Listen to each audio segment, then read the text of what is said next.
down. But this is an international leader from Nigeria. There are faces like the face of various presidents of various countries all over the world. When you see most of these presidents, you already know them. You don't need to see their name before you know this is the person. You understand? That is the kind of person we want you to become. I want to betting when say president. He couldn't become president, but once people see his name, they will know him. Wole Soyinka is not a president, but the moment people see his name, they know him. I mean, the moment they see his face, they know him. Okay? So guys, let us work hard. Let us key to the vision of becoming a world-class leader who will raise financially free people so that together we can make the world a better place. Are we together?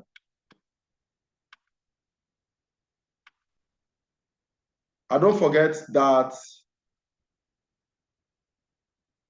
our Vision 2030 is to raise 10,000 multi-millionaires. To raise 10,000 multi-millionaires by year 2030. How many of you want to be among those 10,000 multi-millionaires? Let's see your hands up. I will be among the 10,000 multi-millionaires. Let's see your hands up. Just type me. Type me on the chat box. Type me on the chat box. Yes, simply type me on the chat box. Type me on the chat box. Great. Great. All right. Let's dive into the rebirth. The 7 articles of rebirth. Like I said, this training is not originally mine. This training came from one of my mentors, Ambassador Michael Okoli, the top 1 of AIM Global, Nigeria and Africa. He said, number 1, if you want to be reborn in this opportunity, ofeko only mentality, the kind of character, attitude that will make you become successful in this vision, you must be selfless. So number 1 article of rebirth is selflessness. I've treated that before, so I'm going to be faster a bit in this aspect. So right now in our team, we are not just here for business, not just here for money. We are here to raise people who are interested in helping others. Tó o bá fẹ́ kó wà comfortable pẹ̀lú team yìí, tó o bá fẹ́ kí culture wa kó pọ̀jẹ̀ out. When we launched our EdgeOp concept, when we launched our culture of discipline, I said it on that day that very soon, some people will become very uncomfortable with our team. Ara wọn ò ní lè balẹ̀ mọ́, wọ́n máa padà quit kó nínú team. Àyàfi tí wọ́n bá ready láti change. Nítorí pé ìwà wọn ò ní bá ti vision wa mu, kò ní bá ìṣe wa mu. We want to live by our core value. Our core value is professionalism. Number 1, leadership. Don't forget, leadership, integrity, professionalism, and speed. Ani afẹ́kẹ́ jẹ́ ni tí ó jẹ́ aṣíwájú, tí ó mọ hùwà bí aṣíwájú. Kódà tó bá mọ̀ pé ọmọlẹ́yìn ni ọmọ rí ààrẹ gẹ́gẹ́ bí aṣíwájú lọ́jọ́ iwájú, mọ̀ ṣe ẹni tó bá fẹ́ dọ síwájú. And we want you to do everything here as a professional. Ẹni tí ó bá di professional gbọ́dọ̀ kẹ́kọ̀ọ́. Ó gbọ́dọ̀ kẹ́kọ̀ọ́. Are you learning? So make sure you are a leader. Make sure that you are doing your business with absolute honesty and integrity. Integrity is number 2. Then professionalism is number 3. And build your business with sense of urgency. Ẹ má ṣe business yìí ní ṣe slow and steady. No, slow and steady does not win the race in network marketing. Yàtọ̀ sí yẹn gan, kò sẹ́ni tó wà nínú tíìmù wa yìí tí ò jẹ gbèsè. gbogbo wa la jẹ gbèsè kò ṣẹ̀ṣẹ̀ dìgbà tó o bá jẹ báǹkì lówó àbí kó yáwó lọ́wọ́ yàn kó tó mọ̀ pé o jẹ gbèsè gbogbo àwọn tó yẹ ká ṣe fáwọn òbí wa ní dáadáa mélòó la ti ṣe fún wọn gbogbo dáadáa tó yẹ kó o ṣe fórí ara rẹ mélòó ló ti ṣe fórí ara rẹ àìmọye many of us that are still living in our father or grandfather's house táwọn èèyàn ò bá kọ́lé yẹn ń kọ́ níbo ló bá máa gbé àwọn ti kọ́ kan kalẹ̀ tí wọ́n ń gbé kí ni wọ́n náà fẹ́ kọ́ kalẹ̀ táwọn ọmọ rẹ̀ ó máa gbé lọ́la dáadáa wo ni wọ́n náà fẹ́ fi lọ́lẹ̀ táwọn ọmọ tí wọ́n máa ṣàwọn ọmọ rẹ̀ láǹfààní. So you have to build your business with sense of urgency. So in Dream Life International, we are raising people who are interested in helping others. O gbọ́dọ̀ lọ́kàn pé mo fẹ́ ran ọmọlàkejì lọ́wọ́. Mo fẹ́ ràn yàn lọ́wọ́ láti dolówó ni. Live by our mission and vision. We want to create multi-millionaires. We want to create world-class leaders. If you do not consciously change your mindset and your attitude towards this spirit of selflessness, you will be having problem in the team. Write it down. So you have to consciously tell yourself, as from now henceforth, báwo èèyàn ó ṣe dáadáa ni màá mọ lé, báwo màá ṣe ràn yàn lọ́wọ́, báwo yóò ṣe soríire, gbogbo àwọn tó bá ń tẹ̀lé ni bóun ni wọ́n ṣe máa make owó, bóun ni wọ́n ṣe máa lọ síwájú, kí ni mo lè ṣe fún wọn láǹfààní. Question tó yẹ kó máa béèrè lọ́wọ́ ara rẹ ní gbogbo ìgbà nìyẹn. Human beings are naturally selfish. So tó o bá consciously, deliberately work hard on yourself, sanitize your mind, rebirth yourself, you may be lacking behind in the team, and you may not live to witness that vision land, that dream land. So you need to equip yourself with the golden rules. The golden rule says, do as to others what you want yourself, what you want for yourself. And there is an hadith that is in line with that says, none of you is a believer until you love for your brother what you love for yourself. La yuminu ahadukum ata yuhibbu li akhihi ma yuhibbu li nafsihi. Kò sọ nígbàgbọ́ nínú yín o, ẹ lè sọ pé ẹ gbàgbọ́ àyàfi ìgbà tẹ́ ẹ bá bẹ̀rẹ̀ sí nífẹ̀ẹ́ fún ọmọlàkejì tẹ́ ẹ bá nífẹ̀ẹ́ fún orí ara yín. Number 2 is loyalty. Loyalty. In Dream Life International, please know it from now, we are raising group of people who are ready to follow laws and regulations. Gbogbo ẹni tí ò bá ready láti máa tẹ̀lé ìlànà òfin, ẹni tí ò bá ready láti máa tẹ̀lé ètò wa, àwọn ẹni yẹn is a sorry case for them. Be loyal to the core. Be loyal so that you will not lose out. If you want to follow us to that promised land, ilẹ̀ ìlérí tí gbogbo à ń fọkàn sí pa débẹ̀ yẹn, that dream land, that's your dream land. We are here to help everybody to live their dreams. So if you want to get to your dream land, you must be loyal to the vision. O gbọ́dọ̀ máa ṣèṣe orí ara rẹ nìkan. O gbọ́dọ̀ máa ṣe jàǹbá ìjọ wa lẹ́yìn. O gbọ́dọ̀ máa sọ̀rọ̀ aṣíwájú rẹ ní láburú lẹ́yìn. O gbọ́dọ̀ máa baṣẹ́ jẹ́ fún team. A gbọ́dọ̀ yẹn sípò kó máa ṣe rádaràda. O gbọ́dọ̀ fi ọ́ sí position kó máa ṣèṣe gbèsè ọkàn mi. Be loyal to the vision. Kọ́lá àwọn ò gbọ́dọ̀ máa sọ̀rọ̀ tíìmù wa láìda kó dákẹ́. O gbọ́dọ̀ rí nǹkan tó máa pa tíìmù lára kó dákẹ́. Tó wá ní tí mo bá lọ sọ fún mo bá sọ nísìn fún leader mi àbí mo bá sọ fún president nísìn yọkàn gbé mi tójú ni. You are not loyal and it will affect you. Human beings are naturally rebellious. Human beings are naturally rebellious. The only set of people that are not rebellious are angels. Àwọn màláíkà nìkan lọ́lọ́run fún ní ẹ̀mí kí wọ́n máa ṣe tọ̀hún láì yapa. Àwọn ò lẹ́mí àti ṣe ìfẹ́ inú wọn. Àmọ́ èèyàn, we are given free will. And most of the time, human being, We want to do otherwise to what God has ordained them. Are we learning?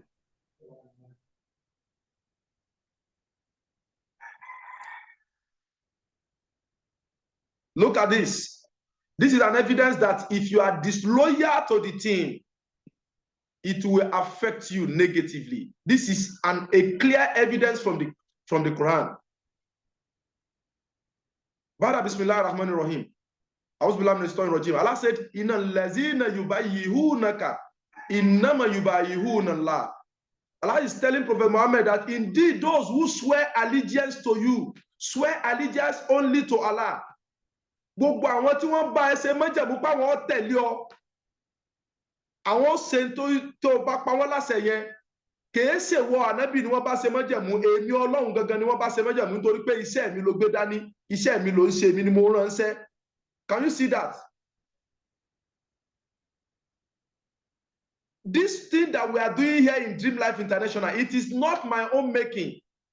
Èmi gan nísìnyí wọ́n ṣẹ̀ṣẹ̀ wá ń wò pé ẹ̀dàpọ̀ ẹ̀dùn náà kí ló tì mí débi pé mo wá fi ilé tí mò ń gbé l'Abuja lẹ̀, the comfort of my house, mo wá lọ sùn ní ọ́fíìsì fọ́dún méjì, mo lọ sùn orí tiles, mo ń fi pálí sùn, kankan yín ta mí bẹ́ẹ̀, mo ń fomi tútù wẹ̀ fọ́dún méjì, inú òjò, inú ẹ̀rùn, tẹ́lómi tó tútù ó mú tí wọ́n nílé ìfomi tútù kan rárá, kọ́lá àwọn artificial ọlá ni wọ́n la, òun ni màá dà sórí tí mo fi ń wẹ̀ every day.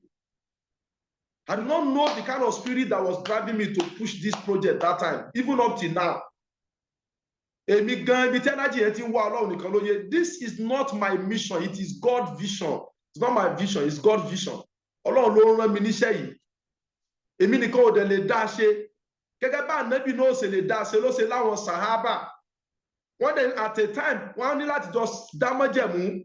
Tánàbí náwó rẹ̀ báyìí wọ́n wá ń gbé ọwọ́ ara wọn lé lórí pé bẹ́ẹ̀ ni adúró tí ọ̀há ṣe tán láti bọ́ ṣiṣẹ́ dá iṣẹ́ Ọlọ́run yìí. Ọlọ́run ní pé bẹ́ẹ̀ ṣe májẹ̀mú láàrin ara yín kìí ṣe ìwọ nìkan ni wọ́n bá ṣe májẹ̀mú, èmi gangan Ọlọ́run ni wọ́n bá ṣe májẹ̀mú. Faman nakasa fahinnama yaqusu ala nafsi. Gbogbo ẹni tó bá dalẹ̀ wọ ànábì ara rẹ̀ ló dalẹ̀ o. Whosoever breaks his oath breaks it only to his own detriment. Wama haufa bima ahada alayhu laha fayutihi ajran azima. And whoever fulfills the covenant he has made with Allah, he will give him a great reward. Ọlọ́run gbogbo ẹni tó bá wá pa májẹ̀mú rẹ̀ mọ́, ẹni tó bá pé àdéhùn rẹ̀ tó ṣe pẹ̀lú Ọlọ́run, pẹ̀lú ohun Ọlọ́run, òun san lẹ́san olóore, òun san lẹ́san ńláńlá. You find that in Quran 48 verse 10.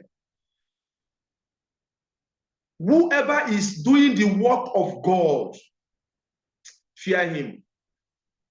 I'm not saying you should fear me. I'm saying whoever you see is doing work of God, fear the person. Gbogbo ẹni tó bá ní tó máa ń ṣe iṣẹ́ kan tó mọ̀ pé iṣẹ́ ládàá ni táwọn èèyàn kí ń wúlò fáwọn èèyàn. Be careful with such a person. Don't attack him. Any attack or any group of people tó gbé dáadáa lọ́wọ́ tí wọ́n ń ṣiṣẹ́ dáadáa. Gbogbo àwọn tí wọ́n pé iṣẹ́ tí wọ́n yàn láàyò níṣì láti máa ba orúkọ tíìmù wa jẹ́. Wọ́n kàn ń gbá àwọn èèyàn ni, wọ́n kàn ń ṣe kinní ni, wọ́n kàn ń lo àwọn èèyàn ni, orí ara wọn ni wọ́n ń bàjẹ́, ègún ni wọ́n ń fà sórí ara wọn. I just pray that God will open their eyes and cleanse their hearts.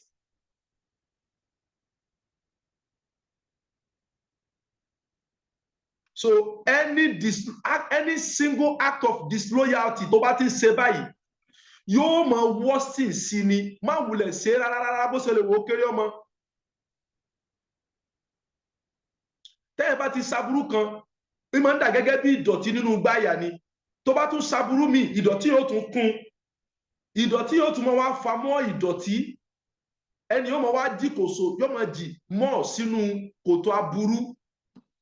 So anything that you did as an act of disloyalty, you are doing it to your own detriment. Please be reborn. Change totally. Ẹ má lágídí pé sẹ́, èmi ò ní gbà tán. Màá kàn gbé olè fi taratara gbà, mi ò ní gbà tán, màá kàn gbà díẹ̀ ni. àwọn ọmọ kékeré kan lè máa control mi is a sign of ego. Gbogbo tó bá dẹ̀ ti nígbéraga yóò parun ni. Nǹkan tó ṣe Ṣètánì nìyẹn, bọ́lọ́run bá ṣe kẹ́ tó, he was among the inner circle of Allah. Ìgbéraga ló ba ayé rẹ̀ jẹ́. Kódà àgbà tó ṣe mistake, ká ní pé kò bá nígbéraga ni yóò tọrọ àforíjì. Bọ̀ ìgbéraga kò jọ ṣe nǹkan tó yẹ kó ṣe. And today, jojoojúmọ́ ni Ọlọ́run pa wá láṣẹ ká máa ṣẹ́bi lé. Òun ni ẹni ibi àkọ́kọ́. May Allah protect us from Shaitan. Number 3, for you to be reborn, you have to be an ambassador of this vision. You have to be an ambassador of network marketing, because network marketing is the vehicle tá a fẹ́ lò débi tá a ń lọ. Bí bàtà yẹn bá fẹ́ lọ ṣe kinní kan l'Abuja nísìn, a fẹ́ lọ ṣe anniversary for example l'Abuja, àti new date, mi ò kàn lè fò láti ilẹ̀ yìí land is Abuja. I will enter the plane, I will enter a plane from Ilorin to Abuja. Ṣé rí plane tá a wọ̀ yẹn, òun ló dà gẹ́gẹ́ bí ọkọ̀ tí ó gbé wa débi tá a ń lọ. Abuja là ń lọ, inú plane tá a lọ kó sí yẹn kó lè fi gbé wa débi tá a ń lọ ni. Vision wa ni pé a fẹ́ di world class leader tí ó máa raise the financially free people, so that gbogbo wa lè máa pawọ́pọ̀ láti máa ṣe dáadáa. Báwọn kan ṣe ń pawọ́pọ̀ sí aburú, àwa fẹ́ kóra wa jọ láti máa pawọ́pọ̀ ṣe dáadáa, láti máa tún ìgbésí ayé àwọn èèyàn ṣe, láti máa sọ àwọn èèyàn dolówó, máa sọ àwọn èèyàn dọlọ́rọ̀, láti máa lé àrùn kó lára àwọn èèyàn, láti máa prevent àrùn. So be an ambassador, já sójú gidi, má ṣe alábòsí, má ṣe ṣèyí sọ̀hún. Má wo tàwọn tó ń fẹnu ẹ̀gàn bà business wa jẹ́ tí wọn ò nímọ̀ nípa nǹkan tá à ń ṣe. Ìwọ náà make sure pé o wá mímọ̀ tó lè fi defend tó gbé dání.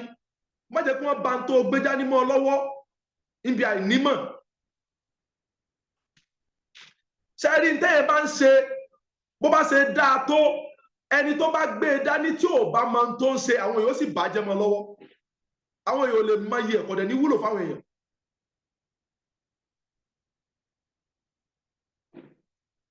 Ẹ wo M Global tá a wà lónìí, tí mo wà lónìí, mo ti meet àwọn M Global distributor rí tí wọn ò rí plan ìṣàlàyé fún mi, wọn ò rí ṣe.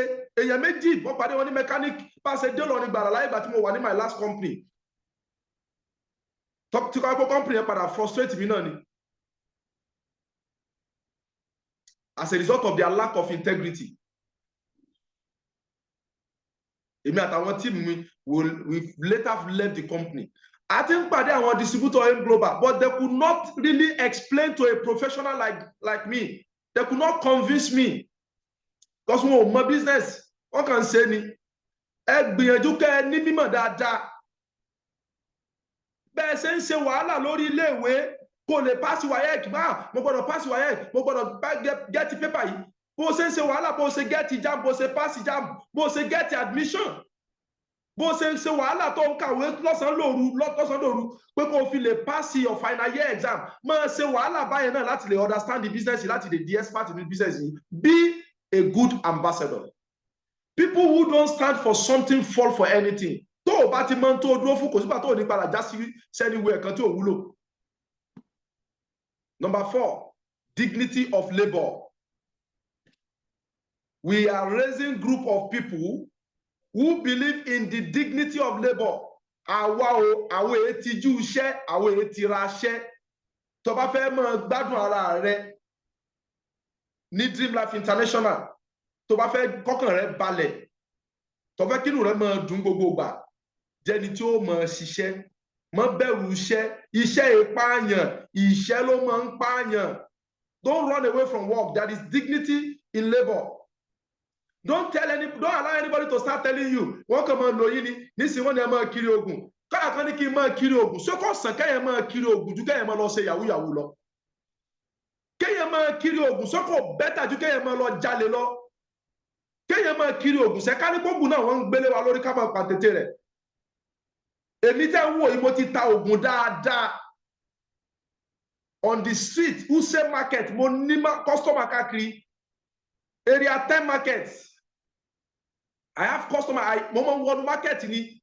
Utako markets. Moment Taujaka from one line to another. These are markets that have sold products, network marketing products, and as many people one lálàáfíà látara rẹ̀ tí wọ́n dùn. Mo ta ọjà dáadáa nínú mọ́tò mo lu ẹ̀ láì tijú. Kódà àwọn kan sọ ọkàn mi lọ́pọ̀ pé irú tèmi làwọn rírí. Èmi odidi graduate màmá wa gbé báàgì káàkiri màmá kiri ògùn ojú ètò ẹ̀ tì mí. Ó lè ló bọ́mọ jẹ́. Kéèyàn máa gbé pò ó sàn ju kó jalè lọ. But unfortunately, ibi tí society wa bàjẹ́ dé lónìí, ẹni tí bá ń ṣà ìdá lára yóò mọ kan sára sí. Èèyàn tẹ́ ẹ̀ mọ bó ti ń rówó, ń ra mọ́tò yìí ń ṣe gbogbo ẹ̀, ń ṣe làwùlàwù. Ní bẹ́ẹ̀ wọ́n ọmọ rẹ̀ ọ̀gbàgbàfọ̀, ń pàṣọ wálé, orójú olè ó mú ni. There is dignity in labor. Let us be proud to do our business. Ye gossip business here.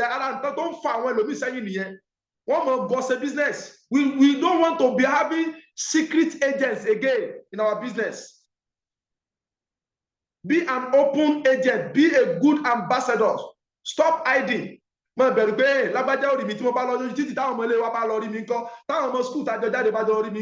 so what? Our school to everyone tọrọ jẹ ni. Àwọn òbí wọn fún wọn lówó oúnjẹ ni. Aṣọ tó wọ̀ wọ́n rán sí lọ́rùn ni. Ìwọ wá ń gbìyànjú bó ṣe lè máa dágbẹ́ dáadáa ṣe lórí ara rẹ. Or wá feel concerned nípa what that person will think or say. Yóò fi ọ́ ṣe yẹ̀yẹ́. Kí ni yẹ̀yẹ́ yẹn dà lára rẹ? Àwọn tálíkà ló máa ń ronú báwọn. Gbogbo ẹni tó bá yọ lò sí àwọn ni wọ́n máa ń ronú báwọn. Wọ́n ó rí ọ̀nà jẹ tí wọ́n ó ṣe. Wọ́n mọ̀ wá tijú nídìí ẹ̀. Ìgbéraga náà ni. Ìgbéraga ni.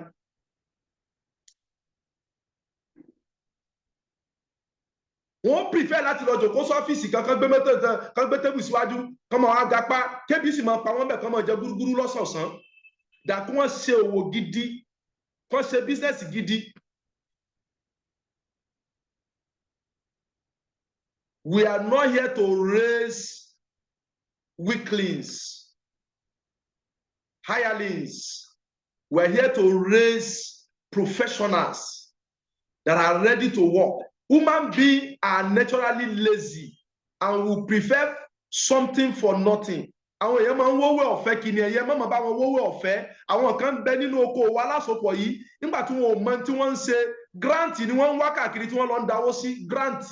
Níjọ́ tí wọ́n ti ń kígbe grant wọ́n fẹ́ kóde wọ́n fẹ́ gbédè yìí wọ́n ti sign ẹ̀ láyé Goodluck wọ́n sọ pé Goodluck ti sign ẹ̀ Buhari náà ti sign ẹ̀ àwọn kan ni wọ́n ń block ẹ̀ àmọ́ wọ́n ti ń fight ẹ̀ ní court wọ́n wá fún wọn ní story àwọn tó rí wọn ò pé wọ́n mọ̀ á lọ dáwó nù wọ́n retí grants bẹ́ẹ̀ náà làwọn èèyàn lọ ń ṣe MMM tẹ́ ẹ bá Google nípa MMM that time information MMM wà lórí internet gbogbo country tí wọ́n ti ban ní MMM tí wọ́n ti ṣe MMM tí wọ́n ti ní bad experience àwọn èèyàn mọ̀ síbẹ̀síbẹ̀ wọ́n ń dáwó sí because people do not want to work they are looking for free money yé wá owó ọ̀fẹ́.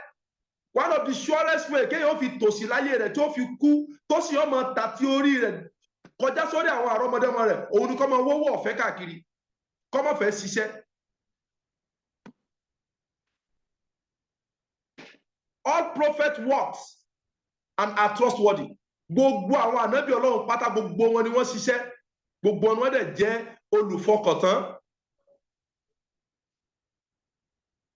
Ànábì wa Muhammad sallallahu alaihi wasallam wọ́n sọ nínú àdìtì kan pé gbogbo ànábì Ọlọ́run la dáran jẹ.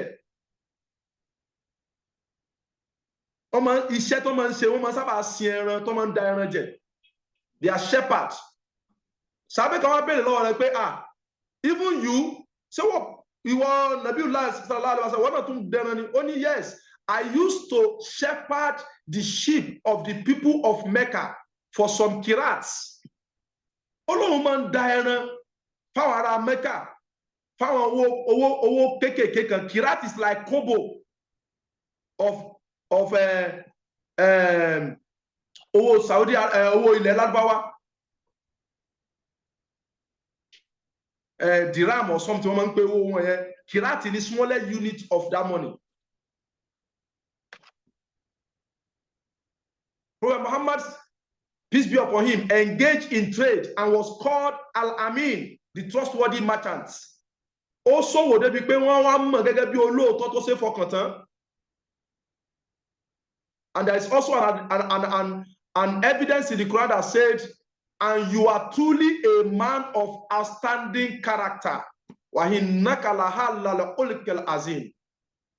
You are truly a man of outstanding character. Not only Prophet Muhammad that walked, Prophet Dawood walked. There's an evidence in the Quran that said, we made iron soft for him, saying, make coats of armor, balancing the rings of chainmail, and walk righteousness. Indeed, I am seeing of all you do. Ọlọ́run lóhun sọ irin rẹ̀ fánábì Dawood. Irin òun ṣe ọ̀rọ̀ fún. Ìmọ̀ ń fọwọ́ mọ́ọ̀dù ní báyìí ni. Iṣẹ́ alágbẹ̀dẹ ló máa ń ṣe. Ó máa ń mọ́ọ̀dù àwọn irinṣẹ́ tó máa fi ń jagun. Ọlọ́run tó wá tún fi kún pé he was a righteous man. He walked righteousness. Ó ń ṣiṣẹ́ pẹ̀lú bẹ̀rù Ọlọ́run. Ẹni tá a lè fọkàn sán ni, èèyàn gidi ni, olóòótọ́ ni. The same thing with Prophet Musa alayhi salatu wasalam. He also walked. He was also a shepherd. Al-Qasas, Quran 28 verse 26 says, oh my father, hire him. Àwọn obìnrin tó pàdé nígbà tó ń rí bó ṣe lu agbára láti bá wọn gbókúta kúrò níbi odò tó bá wọn pọn mi, wọ́n máa ń sọ fún bàbá wọn pé kó gbà wọ́n. And indeed, the best one you can hire is strong and trustworthy. Do you notice how trustworthiness comes with work? When you are working, make sure you are trustworthy if you want to be successful. It's not just work.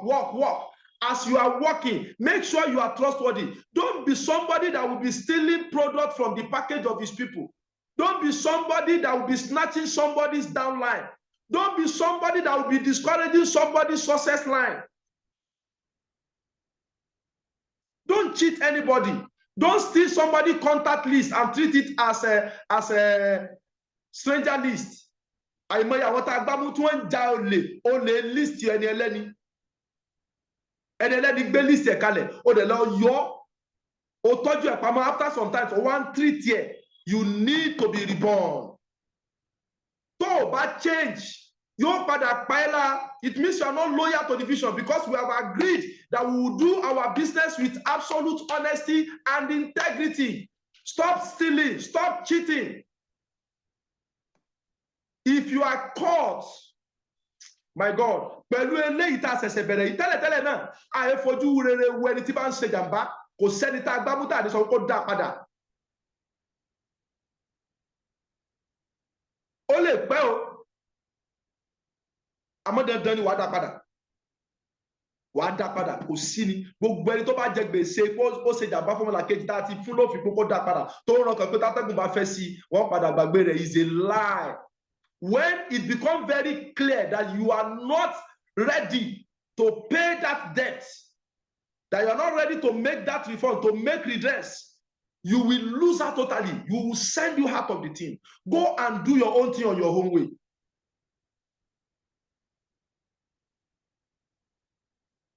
Gbogbo ẹni tá a bá ti kìlọ̀ fún several times, tó yìí ń rìnà ìparun, tó lọ ń rò máàsì pẹ̀lú àwọn ẹni ibi tó fojú hàn. A ti mọ̀ pé mọ̀nà fi kí làwọn ẹni yẹn.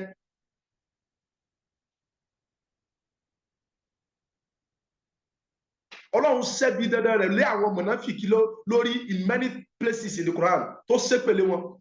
Inú ìsàlẹ̀sàlẹ̀ náà lọ́lọ́run ni wọ́n wà. Gbogbo àwọn tó máa ń ṣàbòsí. If you want to follow a people, please follow them. If you don't want to follow them, don't follow. Tó bá fẹ́ tẹ̀lé jọ kan tẹ̀lé wọn. Tó bá ní tẹ̀lé wọn, má tẹ̀lé wọn. Èèyàn ló sọ̀rọ̀ kójọ jù. Èèyàn tó mọ̀ ní mo ń tẹ̀lé yìí, I'm with you. Yóò sì máa yíwú sí ọ lẹ́yìn báyìí. Don't be that kind of person. If you know you're that kind of person, you are heading for destruction. We mean business here. I am ready to lay my life down for this mission, for this vision.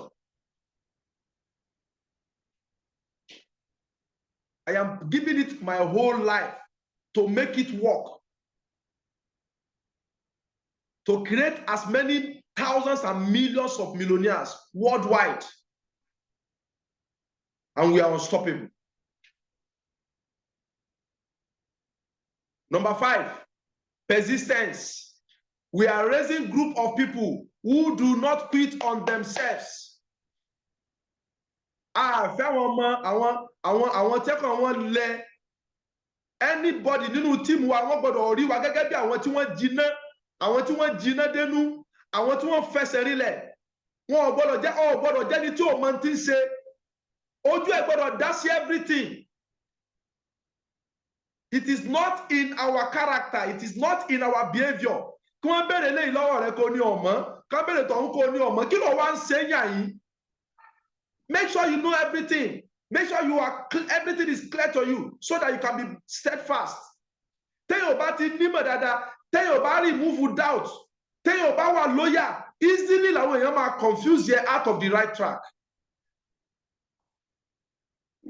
Tó o bá ń ṣiṣẹ́, kódà tó o bá ní results, continue to put in the hard work, continue to persevere. Kódà kó o máa suffer, continue.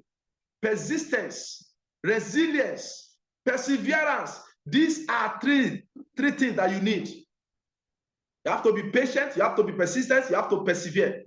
Human beings naturally give up easily on things. Nǹkan ẹgbẹ́ máa sú àwọn ọmọ ẹ̀dá èèyàn àfàwọn tó bá di ọkàn wọn. So maintain the triple P's virtues: patience, persistence, and perseverance. Patience, persistence, and perseverance. Look at this. O you who believed, persevere and endure and remain stationed and fear Allah that you may be successful. Ya ayyuhal lazina amanu isbiru. Ọlọ́run ní kẹ́ ẹ ní sùúrù, ẹ̀dẹ́ni tó ní sùúrù. Wasabiru warabbitu la'allakum tuflihun. Be persistent, believe, persevere. Persistence through hardship will eventually lead to ease and relief. Gbogbo ẹni tẹ́gùn bá ń lé kó máa rọ́jú, bó ṣe ń rárá ayé ló máa ń rárá ọ̀run. Má jẹ́ kí hardship sú ẹ débi pé wàá máa consider pé o fẹ́ quit. Gbogbo ẹni tó bá ṣàṣeyọrí ó gbọ́dọ̀ lágídí. Kódà káwọn ará ilé rẹ̀ máa bú ọ pé ó lágídí o, bó bá ṣe ń sọ fún kókó lọ wáṣẹ́. Tẹ́mi ò bá lo agídí fáwọn pẹ́rẹ́ǹtì mi ni. Ibo ni mi ò bá wà lónìí, ìyàwó máa jẹ nínú káàkiri ibi iṣẹ́ rádaràda kan àbí kí n tẹ̀ mọ́ níṣẹ́ lọ́wọ́. Bóyá mi gan ọba máa depend lórí mọ́mì mi dì sí ni, máa gbowó oúnjẹ. But I decided to follow this path. At a time, my mom told me pé kí n lọ wáṣẹ́ gidi. Mo ní kò sí ọ̀nù. Tẹ́ bá ti bá mi rí iṣẹ́ máa ṣe. But mo ti mọ̀ lọ́kàrà mi pé mi ò ready láti ṣiṣẹ́ yẹn. Tí mo bá rí gan, mo lè mọ̀ọ́mọ̀ lọ fail exam yẹn kọ́ mo ti mọ̀ tí mo fẹ́ ṣe. Ìrìn àjò yìí dá sí mi lójú ni. Work on yourself to the extent that everything ma clear so ẹnìkan kò ní lè discourage yẹ. Ànábì Adam alayhi salatu wa salam, kò sí táwọn òbí rẹ̀ ò ṣe lé lórí láti máa sin ẹbọ. Kódà wọ́n tún gbé ẹbọ lé lórí kọ́kọ́ lọ tà. Tó bá wá gbẹ́bọ jáde àwọn èrè yẹn, yóò ní káwọn èèyàn wá lórí burúkú o, kọ́ wá ra nǹkan tí ó lè sọ̀rọ̀ tó ń pè lọ́lọ́run. A máa polówó rẹ̀ lọ́nà tí ò ní mú encourage àwọn èèyàn láti rà. Bó bá ṣe ń lọ náà ni ó rù padà wá fún wọn. Níjọ́ kan ló padà yọ àáké sí gbogbo wọn, ó gé gbogbo wọn lórí dànù, ó wá máa kí ó fi kọ́ èyí tó ga jù láàrin wọn. Bàbá rí pé ta ló ṣe léyìí? Ibrahim mọ̀mọ́ pé ló ṣe. Wọ́n ní rà àáké lọ́rùn èyí tó ga jù nínú wọn, ẹ béèrè lọ́wọ́ rẹ̀. Bóyá òun ló fi àáké gé gbogbo àwọn kéékèèké òòṣà yòókù. Wọ́n ní lẹ́ni tí ó lè sọ̀rọ̀, Ọlọ́run yóò lè sọ̀rọ̀. Ẹ sì ń forí balẹ̀ fún. Àṣàyìn gan bẹ́tà jọ Ọlọ́run yín lọ. Once you know something for sure, you can see people are succeeding in this project. Don't allow anybody to discourage you. Overtaking is allowed. You know that. How will you think? How will somebody tell you that what can know in there you believe? Be persistent. Persevere. Fahinnama al-usri yusra. After hardship, there will be relief. Kò sí bó bá ṣe lè fún ọ tó lónìí yóò padà dẹ̀. Àforítì lórí láti ní. Yóò padà dẹ̀. Gbogbo nǹkan tó lè fún ọ nísìn, gbogbo nǹkan tó jọ lójú, àti ra bàtà lásán kan tó ní ọ lára yẹn àti ra aṣọ sọ́rùn ara rẹ̀ àti jẹun gbogbo nǹkan náà padà di mẹ́ta 10 naira fún ọ tọ́ba ní nǹkan di mẹ́ta 10 naira gbogbo ó ti cheap fún ọ nìyẹn. For indeed with hardship will be ease. Allah does not burden a soul beyond his capacity. Ọlọ́run ní gbogbo àdójúkọ tó bá ń fèsì lọ́wọ́ àdójúkọ tó ń mọ̀ pé o lè overcome ní so fèsì ẹ̀. La yukallifullahu nafsan illa wus'aha. Àní tó o bá ní capacity fún sẹ̀ ní tó o bá lágbára rẹ̀ èmi Ọlọ́run ò ní gbèrú ọ. So forget whatever challenge you are facing. Forget the lack of result you may have in your business. Continue to work hard. Finally, you will break through. Tell you about 4 òkúta, for example, to Muhammad nisi. To fin gba òkúta, ke. Tó ń gbá lójú kan. Òkúta yẹn ò ní là with 1 strike or second one, the third one. Wọ́n sá mọ́ gbá. Ó mọ rápa kéékèèké kan máa pẹ́ apákọ́ ni mo fẹ́ fókúta yìí là sí méjì ni. Tó o bá ti dáwọ́ dúró, there will be one last strike kan tó gbélé báyìí kódà ó lè mọ lágbára bíi tèyí tó ti ṣe kó ti rí ọkọ̀ kan rárá gbélé báyìí ọkọ̀ gbọ́ pùkẹ́ yọba fọ́ sí méjì. Ṣé last strike yẹn ló fọ́ òkúta ni? No, gbogbo èyí tó o ti ń lù yẹn kéékèèké yẹn náà ní ṣiṣẹ́ ó ti ń wíkì òkúta yẹn ó ti ń wíkì rẹ̀ sínú yóò padà là kódà kẹ́yìn máa lo àmà tí omi lásán drop of water tó bá ń drop sójú kan lára àpáta yóò padà lápa lára rẹ̀. Be focused on your business. Be patient on this business. It takes time for you to develop skills. You have 7 skills to develop. Ask yourself, truly, say what you master what skills here. Sincerely. You want to be making residual income and you are not buying products to use for your own mouth, for your own head. You are not buying products. Year in, year out. You are not buying product. Kọ́lá bọ́ kó kéré kọ́ máa fi practice díẹ̀. Ó rí pé wọ́n ló ń ṣera rẹ̀, wọ́n ló ń ṣera ẹ̀. Ó ń tanra rẹ̀ jẹ. Ìtò ọ̀fẹ́ káwọn èèyàn máa ṣe, ọ̀fẹ́ káwọn èèyàn máa ra product nínú tíìmù ẹ̀ kó lè máa earn residual income. And you are not living by example. You are the one that is drawing yourself back. Number 6, humility. We are raising group of people who will be down to earth and humble. Tó bá fẹ́ ṣàṣeyọrí gbogbo ẹ tó bá ní ìgbéraga kó lọ ju agbádá ìgbéraga àtẹ̀wù ìgbéraga àti ṣòkòtò ìgbéraga kódà bàǹtẹ́ ìgbéraga tó bá wọ̀ gbogbo ẹ̀ kó bọ̀ dànù.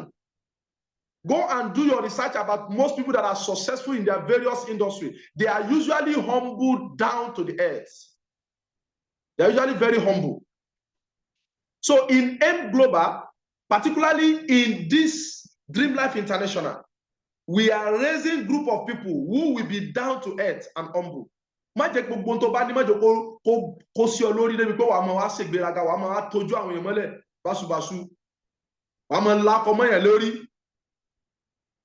Àwọn tó lè bí ọlọ́mọ tí ẹ bá ṣe pé bóyá circumstances ló push wọn débi bí Ọlọ́run ọba ló dà rẹ tí wọ́n pé kọ́ wá gba ìkẹ́ òun níbi bí wọ́n wá mọ̀ pé iṣẹ́ Ọlọ́run ni wọ́n ṣe lára wọn. Ó wá ń tọ́jú wọn mọ́lẹ̀ ó ń ṣe jàmbá fún wọn Ọlọ́run ó deal pẹ̀lú rẹ̀. Gbogbo tó bá ti mọ̀ pé òun ti ṣàṣìṣe pẹ̀lú anybody in his team yálà lókè rẹ ni àbí lábẹ́ rẹ làwọn ènìyàn wà ní lọ tọrọ àforíjì wọ́n foríjì ọ̀kọ́lọ́run bá forí kọ́ wá tọrọ àforíjì lọ́dọ̀ Ọlọ́run ọ̀kọ́lọ́run foríjì ọ̀. Human being naturally have ego.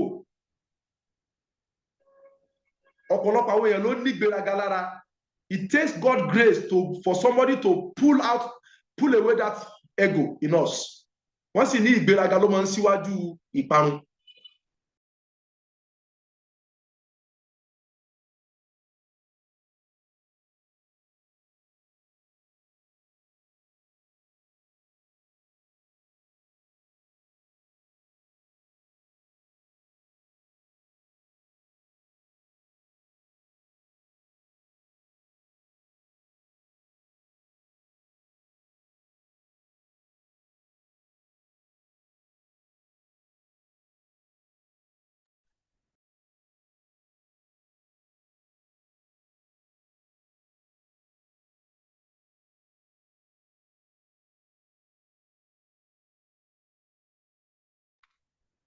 Hello, can you hear me?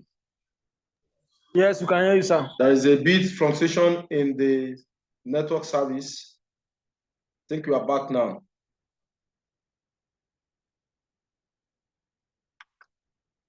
Okay, I'll be relaunching.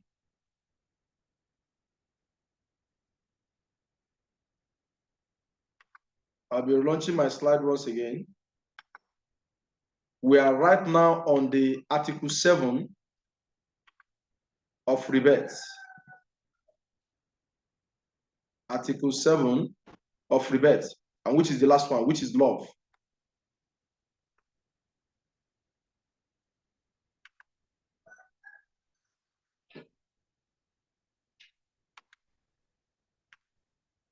Okay, if you can see my screen, can you please confirm for me?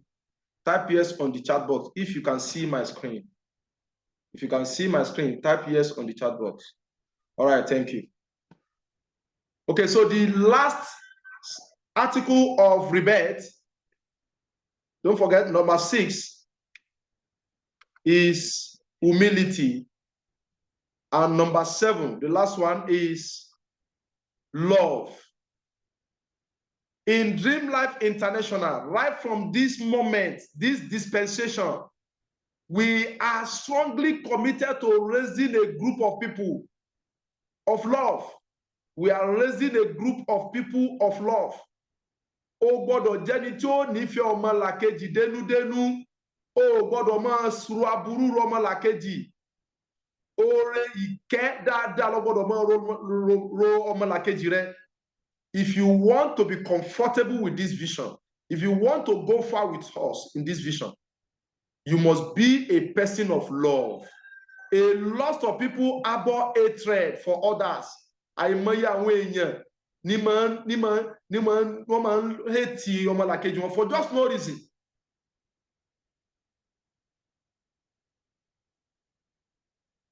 Wọ́n nífẹ̀ẹ́ sí ọmọlàkejì wọn láti lọ síwájú. Kéèta kéèrò ń bẹ lára wọn. Kẹ́ni má ní ń bẹ lára wọn. Sóhun nìkan ni. Àbòsí gbogbo ẹ̀kọ́ ara mẹ́ẹ̀dá. Please cleanse your heart. Let every training we are giving you, let it penetrate you, let it work on you, reflect on them. Èyí tó bá ti rí pé bá wí máa fọ́ dànù máa fọ́, máa change máa ṣàdúrà pé Ọlọ́run máa sábà mi fọkàn mi. Èyí tí wọ́n ṣe lónìí, èyí tí wọ́n sọ lónìí, wọ́n máa bá mi wí o. Irú nǹkan báyìí ni mo máa ń ṣe, mo ti ṣe irú ẹ̀ ni mo dẹ̀ tún ṣe lánàá. Ọlọ́run máa ṣàforíjì mi o, lọ tọrọ àforíjì. Begin to show love, radiate love. Don't forget the golden rule. Do as to others what you want for yourself. Do as to others what you want for yourself. Anything you are doing, you ask yourself, is it fair for the party involved? Ṣé ìdí mò ń ṣe ìsọdẹ pé àwọn yòókù náà ṣá? So ṣe fetí gbọ́ ṣá? Will I be proud of what I'm doing? Ask yourself, is it good? None of you is a believer. Once again, none of you is a believer until you love for your brother what you love for yourself. It's an hadith of Prophet Muhammad sallallahu alaihi wasallam. Olùgbàgbọ́ títí tí wàá fi nífẹ̀ẹ́ sí dáadáa fọ́mọlàkejì gẹ́gẹ́ bó ṣe nífẹ̀ẹ́ dáadáa sórí ara rẹ̀. Tó bá ṣe fẹ́ kó o ṣàṣeyọrí bẹ́ẹ̀ náà ló ṣe ọgbọ́dọ̀ máa wá àṣeyọrí ọmọlàkejì. Gbogbo ẹni tó bá ń wá ìṣubú ọmọlàkejì àbí tó bá ń wá ìṣubú ìjọ kan kìí ṣe olùgbàgbọ́. So once again, these are the 7 articles of rebirth. Number 1, we must be selfless. Láti sí yín lọ, mọ́ jẹ́ pé gbogbo tó máa rò kọ́ máa ṣe àfẹ́mí máa ro ti ọmọlàkejì náà mọ́ ti tiẹ̀ kó tó ṣàbùrú kan béèrè lọ́wọ́ ara ẹ̀ pé sọ́dẹ̀ pay àwọn ọmọlàkejì ṣá, sọ́dẹ̀ pay success line mi, sọ́dẹ̀ pay tí mò ń ṣe, sọ́dẹ̀ pay upline mi. Ṣé tíìmù dẹ̀ ṣé kí ni ọdẹ máa ṣé kò ní bọ orúkọ tíìmù jẹ́? For example, tó bá lọ ṣe business níbi kan tó mọ̀ pé o ready láti lè jókòó ti business yẹn láti pàápàá jùlọ àwọn tó máa ń lọ ìlú kan ọlọ́ọ̀lú kan kọ̀ lọ gba kóòdù ń bẹ̀. O mọ̀ pé o ready láti lè ṣiṣẹ́ ìlú yẹn dáadáa láti jókòó tì àbí at least máa lọ bẹ̀ lọ́sọ̀ọ̀sẹ̀ for life ni o. O mọ̀ pé o lẹ́mìí ẹ̀ láti máa lọ bẹ̀ lọ́sọ̀ọ̀sẹ̀ for life. O dẹ̀ ready láti kó lọ bẹ̀ láti lọ jókòó síbẹ̀ má wulẹ̀ dá business ilẹ̀ ń bẹ̀ nígbà tó fẹ́ gbá wọn ni ó máa borúkọ tíìmù jẹ́ at the end of the day.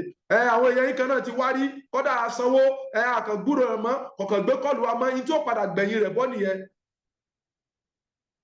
You must be selfless. Number 2, we must be governed and regulated. Make sure you follow rules and regulations. Be disciplined. Gbogbo ẹni tí ó bá ti lóní báwí, wọn è sọ̀rọ̀ parun, wọn è fẹ́, wọn è gbé parun. Torí pé ìgbà tó fi jì sí kòtò tí ò dá kò ní mọ̀, kò ní rẹ́ni pé sákèsí. Be regimented. Follow rules and regulations. Ọlọ́run bá gán pa wá láṣẹ pé ká máa tẹ̀lé àwọn tó bá já síwájú fún wa. Number 3, we must be ambassador of the vision. Má jẹ́ káwọn kan kí wọ́n dẹ́rù bá ẹ. Má jẹ́ káwọn kan confuse ẹ. Make sure you know what you are doing and defend this vision. What we are doing is great job of Allah. À ń ràn àwọn èèyàn lọ́wọ́ láti ṣe dáadáa ni. À ń lé òṣì kúrò láwùjọ ni. Bó lẹ́ni kó sì máa bẹnu ẹ̀ tẹ́lù tẹ́wàá dákẹ́. Àbí tẹ́yìn náà máa wò pé ọ̀rà pé nǹkan tẹ àfáà yẹn ọmọ tí ń sọ náà àfáà yẹn professor ní so wọ́n gbọ́dọ̀ mọ tí ń sọ. Kìí ṣe gbogbo professor náà lọ́mọ tí wọ́n ń ṣe. Nítorí pé wọn ò lè mọ gbogbo nǹkan tán. Yóò yàyà nímọ̀ nípa nǹkan tó bá mọ̀ ni. Ní láì tó bá follow ni.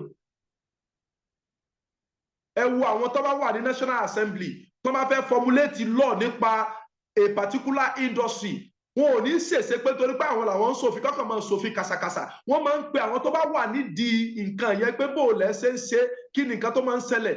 Wọ́n mọ gbogbo àlùdí àpàdé tí wọ́n ń ṣe níbẹ̀ kan tó mọ bó ṣe gbé òfin kalẹ̀ lé wọn. Ìwọ tó bá fẹ́ pass fatwa náà lórí business network marketing, béèrè lọ́wọ́ àwọn tó ń ṣe network marketing. Kódà tó bá parọ́ fún ọ, jẹ́ kí wọ́n parọ́ fún ọ. Tó bá wá ṣe mistake nínú fatwa rẹ, ó kù wọ́n pẹ̀lú Ọlọ́run ọba rẹ. Àmọ́ tó bá lọ pàṣẹ fatwa tí ó lọ báyé àwọn kan jẹ́ tó ṣe pé ọ̀nà tó dáa ni wọ́n ń rìn, Ọlọ́run bó bí wọ́n náà lẹ́jọ́. Ìyẹn dífá fún àwọn tí wọ́n lọ ń sọ̀rọ̀ nípa network marketing pé àwa tá à ń dì pẹ̀lú genuine product, àwa tá à ń ní business tá à ń ṣe tá à mọ̀ pé genuine, tó lọ sọ pé haram ni. Wọ́n ń discourage àwọn mùsùlùmí tí wọ́n lọ fẹ́ yọ kó nínú òṣì. Tó bá dọjọ́ gbèǹdé àlìkíyámà Ọlọ́run ó bí wọn nítorí pé wọn ò wádìí nǹkan tí wọ́n ń sọ, tí wọ́n fatwa tó ń pàṣẹ, wọn ò wádìí rẹ̀ dáadáa. Number 4, we must be hardworking. A gbọ́dọ̀ jẹ́ ẹni tí ó máa ṣiṣẹ́ kárakára. We must believe in dignity of labour. Iṣẹ́ ìpààyàn, iṣẹ́ ló máa ń pààyàn. Èèyàn gbọ́dọ̀ máa tijú níbi iṣẹ́. Go out and meet people. Ticket oríire là ń pín. Gbogbo àtàwọn jáde pẹ̀lú ticket. Question ní oríire là ń pín. Be proud to do it. Dress well. Wẹ̀ dáadáa kó fara kó fi parapara kó shine kó lo perfume kó talking kó dress smartly and move out confidently. À ń yọ àwọn èèyàn kó nínú oko sí ni. Ó ti dàrú mọ́ ìjọba lọ́wọ́. Ó ti dàrú mọ́ ìjọba lọ́wọ́. Ìjọba tó ń sọ wípé kẹ́yìn lọ àwọn tó ń ṣiṣẹ́ lábẹ́ wọn tó ní kó máa lọ wá sẹ́mi, ó ní kó máa lọ roko kun ẹ̀rí kó ti sún wọn ni àwọn gan mọ́ tí wọ́n fẹ́ ṣe sí mọ́. We are now the ones salvaging this country out of the mess that she found herself. Number 5, we must be humble. O gbọ́dọ̀ jẹ́ olùgbéraga, o gbọ́dọ̀ jẹ́ oníwà ìrẹ̀lẹ̀, oníwà tútù tó bá fẹ́ ṣàṣeyọrí. If you want to be reborn in this vision, you must be humble. O gbọ́dọ̀ mọ tójú àwọn èèyàn mọ́lẹ̀ mọ́ sọ̀rọ̀ sí wọn anyhow. Kọ́ mọ́ sọ̀rọ̀ àṣírídà káwọn èèyàn wá dúró kọ́ wá káwọ́ gbẹ̀yìn ní fún lẹ́yìn rẹ̀ fọ níwájú rẹ̀ for what? Let your leaders sit down with you, talk with them face to face. Leaders here will agree with me. They will confirm that anytime they are meeting me, kọ́nà kẹ́yìn bá sẹ̀, téèyàn bá sẹ̀ tí mo mọ̀ pé tó ń ṣe ń bí mi nú, tó bá dé màá ní kó gbàgbà wá lójú òkú ni. The person will sit down and will talk. Mo lè wá discipline rẹ àmọ́ kò wá ní dó kọ́ wá káwọ́ gbẹ̀yìn. Kọ́nà kọjá ẹni tó jù mí lọ, ẹni tí mo jù lọ lọ́jọ́ orí. Come in, sit down. Yé máa yẹ̀yẹ́ èèyàn. Ọlọ́run bọ̀ fẹ́ kẹ́yìn máa yẹ̀yẹ́ ẹni tó dá. Number 6, we must be persistent. Pẹ̀lú bá ṣe ń ṣiṣẹ́ dáadáa yìí, a fèsì àdójúkọ o, a fèsì challenge. Àwọn ẹni bí kò fẹ́ wò ní fẹ́ ká ṣàṣeyọrí, wọ́n máa attack wa síbẹ̀síbẹ̀ máa ṣe lọ, wọ́n máa bú yín ẹ máa ṣe lọ, wọ́n máa ṣe yẹ̀yẹ́. Kódà result gan lè má jáde bẹ́ẹ̀ ṣe ń ṣe máa ṣe lọ, ó padà débi tó ń lọ. Success have a way of testing people whether you really determined to make that success. Ọlọ́run bá gan lọ́wọ́ máa dán yín wò. Onítọ̀ ṣé wàá sọ pé torí pé ẹjọ́ olùgbàgbọ́ yìí ní máa dán yín lónìí. Máa dán yín wò. That is more reason why you have to be persistent. And finally, you must live by love. You must live by love. O gbọ́dọ̀ máa nífẹ̀ẹ́ àwọn èèyàn dénúdénú. O gbọ́dọ̀ máa ṣẹlẹ́yàmẹ̀yà. Muslim lélẹ́yìí. Àwọn Muslim nìkan ni màá support. Christian lélẹ́yìí. Àwọn Christian nìkan ni màá support. No. Muslim is a Muslim of Allah. Christian is also a Christian of Allah. Allah is the name for God. Allah is the name for God. Ọlọ́run ọba kan ṣoṣo, òun náà ló dá dúdú, òun ló dá pupa, òun ló dá mùsùlùmí, òun ló dá kìrìyó, òun ló dá everybody, òun ló dá tí wọ́n ń ṣẹbọ. Òun ló dá everybody. Don't be partial. Araman lọ́lọ́run. Araman lọ́lọ́run. Ọlọ́run ọba yóò kẹ́ gbogbo kálukú papọ̀ ni. Òun ló ń kẹ́ mùsùlùmí, òun ló ń kẹ́ Christian, òun ló ń káwọn àwọn aṣẹbọ. Everybody. So be fair, love everybody together. Okay, so those are the 7 articles of rebirth. You have to be reborn. You have to be selfless. We have to be governed and regulated. We have to be ambassador of the vision. We have to be hardworking. We have to be humble and persistent. And you have to live by love. And if you do all of these 7 things by God's grace, this is your future. Yes, this kind of beautiful lifestyle in the future is what you are going, what you stand to gain. You become so rich that you can afford to buy yourself a private jet. Kódà tó o bá rà, kèsè gbogbo yẹn ló like that kind of affluent life. Àìmọye àwọn billionaire tí wọn ò ní private jet. Kódà tó máa fẹ́ ra mẹ́wàá lónìí wọ́n lè rà, but o bọ́dà láti rà. But by God's grace, when you do this, you follow these 7 articles, you make sure you are reborn and you follow every of our rules and regulations and you work hard and you are humble, you do your business with fear of God, with love. You will be so rich that you become billionaire and can afford to buy a private jet for yourself. Okay, this is where I'm going to be wrapping it off. Thank you. God bless you all. Don't forget, go and buy your ticket for the next big event. Go and pay for your ticket. As from 16th of this month, the ticket will go to 15,000. So you still have the grace to pay 10,000 for our next big event. Okay? And don't forget the retreat for 27-28, the Accelerators 2024. Go and register for that 2 days retreat. It's going to be bomb. That retreat is power-packed. I am also going there to learn because Ambassador Michael Okoli is also going to train on that day. Don't mix it for anything. All right, thank you. God bless you all. Over to you, my coordinator. Thank you all. Let's say thank you, mentor. Let's say thank you, mentor. Thank you so much. Thank you, may Almighty God, may Almighty Allah continue to empower you with knowledge, understanding, and wisdom, and grant all the heart desires. Make all your dreams come true. Make every one of us achieve all our dreams. Thank you, sir. So the widest gap in life is between knowing and doing. So let us form the habit of writing down everything we are learning, applying them in our day-to-day activities so that we can have different and changes in our lives. Thank you, sir. So the next agenda is to define ourselves. So the participants will be allowed to unmute themselves right now so that we can decide our self-definition and affirmation. So leaders, champions, and ambassadors of Green Life International, let us stand up on our feet. Let us define ourselves right now. Right away. Wow. Leaders, champions, are you ready? Yes.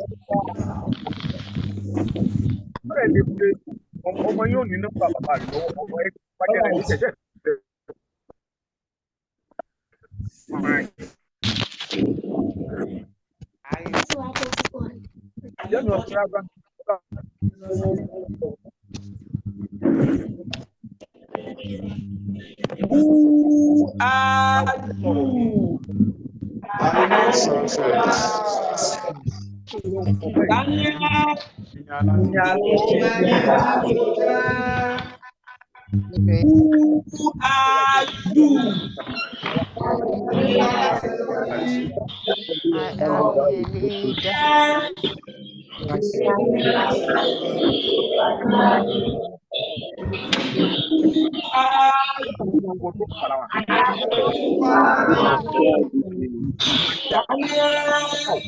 I am a leader.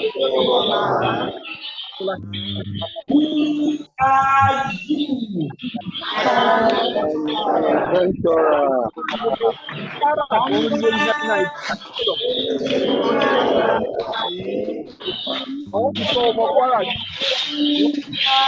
you?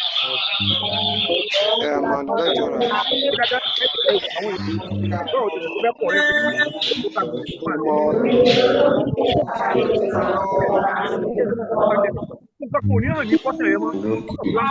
I am a leader in network marketing industry. Daniel. The beginning of my last week. Who are you? Media operator. Daniel.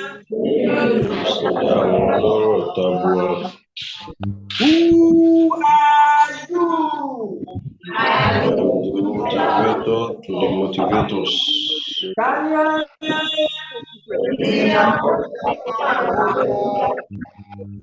Who are you? And the head and Daniel. the minimum Everything that the woman is touching the Who are you?